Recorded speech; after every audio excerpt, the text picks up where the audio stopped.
I just wanted to talk about bringing calmness when you're in the world. I'll share just a couple stories.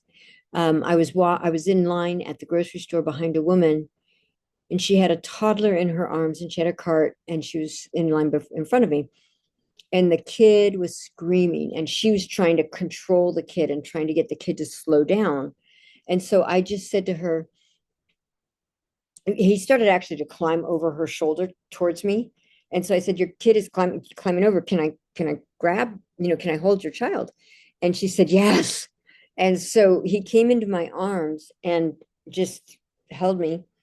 And I held him, and I just kind of stood there and just rocked a little bit, and just like my energy was calm. I wasn't freaked out.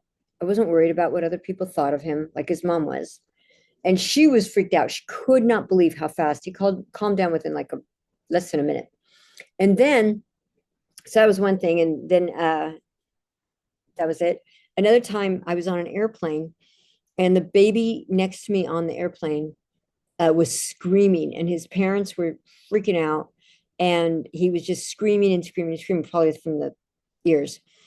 Anyway, I said, may I hold your child? And they were like, isn't he bothering you? Isn't he driving you crazy? I was like, no, no, it's fine.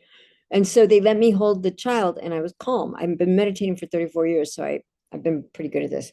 So I just held the baby, and the baby calmed down again, less than a minute. Babies read our energy. Another time, this was like a 2.5-year-old kid. He was in his mother's arms, and I was at a restaurant where you order up at the front. So the mom is walking in, and the boy sees me and starts climbing out of her arms. So I had to catch him, otherwise he would have like fallen. Right. So I grab him and I said, is this okay? And she says, oh, please. She goes, can you hold him while I'm going to get the food? And I said, sure. And I'm with another friend of mine. And the kid, she said his name's Nicholas. He was screaming to get out of her arms.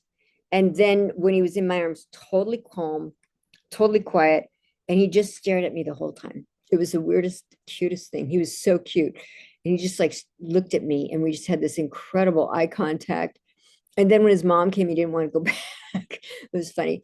And then another time I was out with my two friends and their 10-year-old daughter, and she was kind of hyper and she was all excited and everything. And I said, come over, sit by me.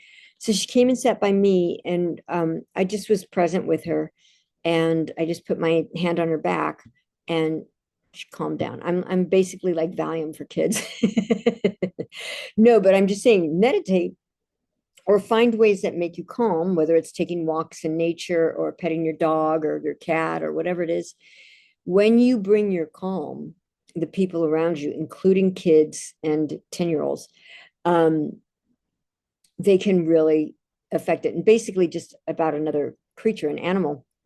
I was walking through the woods to a cabin, and I was staying there by myself.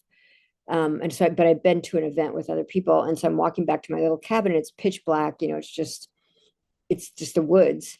And I'm walking to my little cabin, and I hear this dog, and I can see the dog. It's not pitch black almost, but it's pretty dark. I can see the dog snarling. I see its white teeth.